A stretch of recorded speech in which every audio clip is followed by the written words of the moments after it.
Now I see your friend Nastia Lukin. She's still walking around in the show with the all-around gold medal. So the recount I asked for, I guess, did not make any difference. She still gets to keep that gold. Yeah. Oh, gosh. Okay. Well, I'm still hopeful.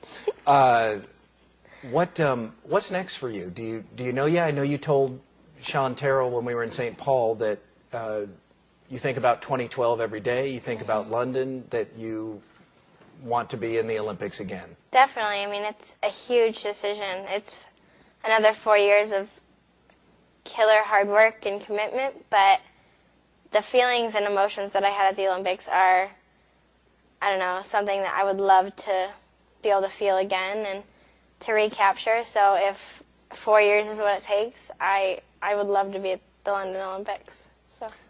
That is so much hard work, as we've talked about before. You didn't just show up in Beijing and win 4 medals. There's so much sacrifice, so much work. But as you've had time to reflect on it, you do think it's worth it? It is worth it. I mean, it's the hardest thing I've ever done in my life, of course. There's so many things that could go right and could go wrong, and did go right and did go wrong there. But it's a life lesson, and it's the, I don't know, biggest moment of my life. So I would love to be able to do it again. And even if I just made the team, I mean, just being there again would be the best thing ever. So.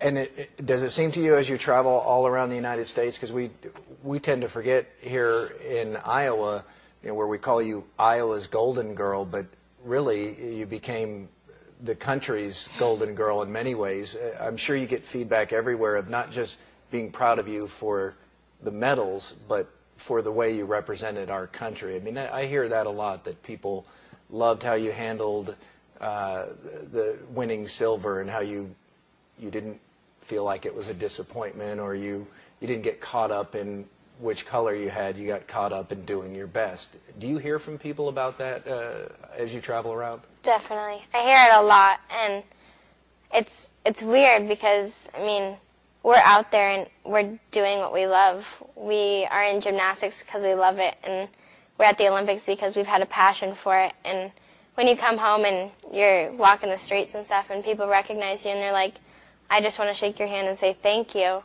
it's just kind of like, thank you for what? I mean, we don't realize what we did and stuff. And I mean, people have tried to put it in perspective for me, but I don't know, it's hard just because it wasn't a job for us, and it wasn't something we think about as like representing our country, and doing a duty.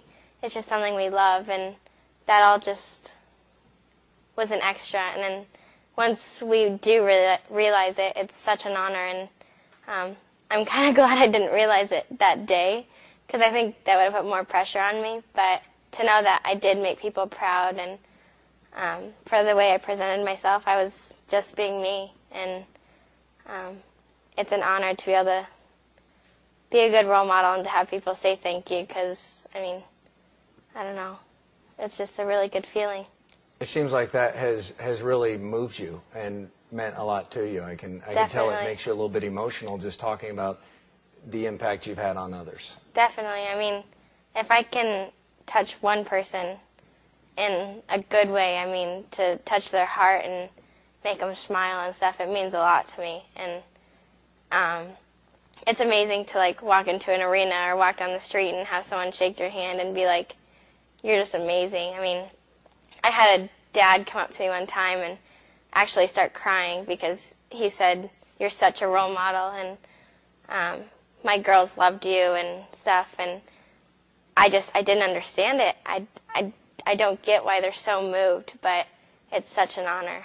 So probably the fact that you don't completely get it is why you kind of stay grounded and humble, because it must be a little bit hard as a teenager on a daily basis to be told how much you mean to somebody and how wonderful you are and how amazing you are and that kind of thing. And if you start believing all that, you probably could quickly become an unpleasant person, I would think, and you don't seem like that's happened to you at all. No, I still feel like the normal Shawn Johnson I've always been. Yeah, people tell me I'm wonderful and amazing, and I realize, well, they're right. And I just take it in and I say, well, yes, of course. Since you led the Pledge of Allegiance at the Democratic National Convention there, I think it was 80,000 people, wasn't it? Yeah. Okay, well, the candidate there went on to win, Barack Obama. Yes. So is everybody now asking you to lead the pledge? No. I mean, I'd love to. I know the words now, so that's good. But you were nervous that night, weren't you? I mean, that's a big audience. I was shaking. I don't think I've ever gotten so nervous that I would start shaking. But I got up there and I was like holding the mic, and the mic's shaking, and I'm like, oh my gosh. I was like, I don't think I can remember the words. And they actually had a teleprompter, but it was behind me, so it didn't do any good. And you had 10,000 times the audience size when you were on the beam at the Olympics. Yeah, but you don't think of it that way. But I didn't see them. Like, there's only 15,000 in the arena. You don't see the millions of people that are watching. But there's actually 80,000 people in the stands, which scared me a lot. And you're really nervous about the superstars here in Des Moines, because after the Olympics, I mean, you seem like you had ice in your veins at the Olympics, and yet you've told me you were really nervous then. How do you hide your nerves like that? I don't know. It's just something that's kind of always come natural. I mean, I've always been told that showing any sort of weakness is a disadvantage, so we've always been taught to hide your nerves and hide your fears and stuff, and I think it's just something that I've kind of learned. So. Well, Shawn, it was great catching up with you, and if you could, in the show, just put a little something, an unexpected twist in there for everybody that's watching this online or on our newscast. When you break into something unexpected, we'll know that that's for us. It can be the Macarena, chicken dance, okay. Electric slide, just something completely inappropriate to the moment. Can you do that? I'll do it. Really cheesy. Cheese it up, okay? Okay, I will. All right. Thanks, Shawn. Thank you.